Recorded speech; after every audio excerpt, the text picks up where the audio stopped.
Welcome back, everyone, to Mindful Leadership Beyond Borders. This is Betska, the Guru Coach, and Raj, and our delightful guest, Natalie Lynch from France. You already know that she is a psychologist. She's a food educator. She's a teacher. I am taking one of her courses right now, and I'm blown away by it. So I encourage you to study with this amazing woman. Self-taught, and maybe that's a good thing, because when you're self-taught, you don't have other people's opinions coming at you, right? There's no rules. Yeah, no rules. You test on your own. And one of the things we wanted in this segment, our last segment, we're going to talk about desserts. But during the pause, we made a mention that we're talking about a lot of food here, and some of us might have smaller ovens. And so, you want to schedule it so you're not stressed out on your Christmas Eve dinner or your Christmas Day dinner. So, for example, the lentil pate, you can make a couple days in advance, right? Absolutely. Yes, you can. Yes, you can. That's really I easy. just think you don't want Christmas to be too stressful. It's supposed to be about being around friends and family. So as the host, you don't want to be stuck in the kitchen the whole time. And it's stressful, it's miserable. And so I just think, try and get as much done in advance as possible. And I think most of the dishes I was talking about, actually, I think pretty much everything can be made in advance. And just maybe do a few things on the day. Maybe the roast potatoes, maybe need to be done fresh. But I think most things can just be done in advance and just gently reheated before you want to start. Even the Wellington I was talking about, that can be made the day before and put in the oven for 10 minutes to warm it through. So I think it's about making things easier. Yeah, and sometimes when you make them in advance, like the day before, the flavors have a chance to meld, right? They do. So they do. Like that red cabbage recipe, the Brussels sprouts. I'd probably want to do the stuffing in advance. Stuffing the day of. Yeah, maybe the gravy is best fresh as well. But is that right? Okay.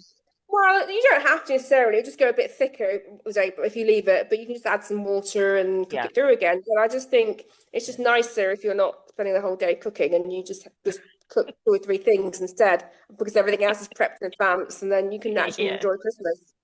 Exactly. Lemon glazed carrots, you can make that in advance, and but roast potatoes you would do on the day of, right? They are much better fresh from the oven when they're nice and crispy. So definitely I would do those on the day. But I think pretty much everything else, I think you could just do the day before. Look at that. So it's and then invite your friends to come and help. Yeah. Excuse me. All right, so let's move into dessert.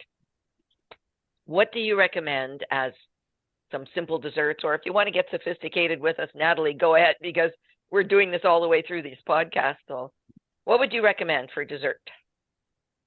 Well, I think definitely do something that's made in advance, and so it could just sit there in the fridge, because you don't want to be, again, like cooking too much. And so I often do a chocolate mousse, and then if I'm feeling more adventurous, I can add more layers to it. And so there are various different ways of making chocolate mousse. And so I think we were talking earlier, like perhaps one of the easiest ways is avocado and melted chocolate. And you can add some sweetener of your choice, whether it's a bit of sugar, a bit of agave, maple syrup. That's very easy. The other method I like is silken tofu. And again, it's silken tofu with the melted chocolate, blitzed together with some date syrup or something. And the other method is aquafaba. If you don't know what that is, that's basically the liquid from a jar of beans, could be chickpeas or kidney beans, whatever. We'll put up into a big white fluffy meringue and then just fold it into melted chocolate. And that's very light. And so all of those options are good. They keep a while, so you can make it the day before. And so if you're wanting to make that look a little bit more special, you could perhaps serve it in a tall glass, maybe like a cocktail glass or something per person. So then as soon as it's in a glass, it looks a bit more sexy, a bit more kind of, interesting. And so maybe to make them more interesting again, you could perhaps have some like Morello cherries, which just that kind of Black Forest Gâteau flavor. Perhaps put those in the bottom of the glass, chocolate mousse on top. You could do that. And then, sometimes I do what's called in the UK like a trifle. I don't know whether you guys have trifle, but I do like a chocolate layer with Morello cherries. So I just do some brownies on the bottom layer, the Morello cherries, chocolate mousse on top, some whipped cream. So, you could very easily do whipped cream, and I always have a tin of coconut milk in the fridge. And I think you guys across the pond probably call it more the coconut cream. So you want a coconut cream that's kind of like quite thick, at least sort of 70 to 80% coconut in there, so it's nice and thick. You don't want very much water in there. And you put it all, it has to go in the fridge the night before, so it thickens up.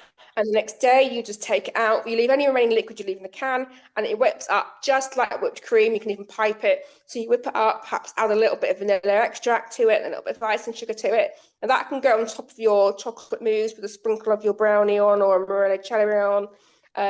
So already your chocolate mousse, you can kind of start to add to that and make it a little more interesting based upon your energy levels, whether you want it heavier or more indulgent or fruitier. You can just kind of modify that depending on your mood on the day. You can, with that trifle, you can always make a vegan cake and put some of, no, you did say a brownie on the bottom, right? Yeah, brownie. Yeah, and the thing is, I always say, you can just really like cheat with some of the layers. You can just buy a vegan chocolate cake and then put that in, or you can make it yourself. Make the mousse. I do like a custard creme patisserie layer on there with the cream as well, but you could leave it out. So you can just, whatever like your energy levels are and how heavy you want that, you can just sort of do 1 or 2 layers, or just the chocolate on its own. And so I often do that because it's just, I can do that on the day really quickly, or I can just do it the day before, have all the glasses with the different layers in the fridge the day before, bring it out. And sometimes I just do one big one, a big trifle, and you just all the lines of the layers, and that always gets like a good, crowd pleasing response for that. Because I kind of think it's nice to get that response at Christmas. It's a special day. So you could either do it as a big trifle, or just do 1 or 2 layers, just whatever, whatever's easy for you. Wow. See, I've been making a chocolate mousse for years, but I never thought about adding the brownie or cake or anything to it. I mean, it's simple stuff, right? I don't know. But again, we stuff. Yeah. Well, we get into a channel of, we've always done it that way. Like with the Brussels sprouts, we've always boiled them. We'll never boil them again. Our daughter's going to love me forever. Oh, dear. Anyway, final comments from you, Natalie, for our followers. I'm sure they're going to love this. What other advice do you have for them, if any? Well, I think Christmas is it's about friends and family, ultimately. And, in terms of the vegan messages, I don't necessarily whack people on the head about it. I don't have to. I think deep down people know it's the right way. And so make it about food, make it enjoyable. And I think it's just about planting those little seeds in someone's head. You've made this plant-based Christmas or vegan Christmas, and it doesn't have to be any compromise. You haven't got to compromise your vegan ethics for flavor or taste or enjoyment. You can actually have both. And so I'd say to anyone who isn't vegan, even if you don't want to follow on vegan Christmas, just try and bring in some more vegan elements. Because I think once you start making those small changes, I think the big changes are going to come down the line as well. But really, it's about enjoying it. Enjoy it. I mentioned earlier, do as much in advance as you can. It's about enjoying the day with friends and family. There's no reason to be trapped in the kitchen, and just enjoy it. and delegate, if you've got children, you make this, and you make that, right? So make it a family affair, right? Everybody can enjoy it. It's all about family, isn't it? So absolutely delegate and share the responsibility of it and the joy of it. And again, folks, the reason why we do this is because we want to save the lives of 40 million turkeys killed every year in the U.S. alone, and to stop the violence against animals and stop the violence against ourselves, because we all know we shouldn't be eating animals anyway, for ethical reasons, for health reasons. And so Natalie is giving us everything we need here.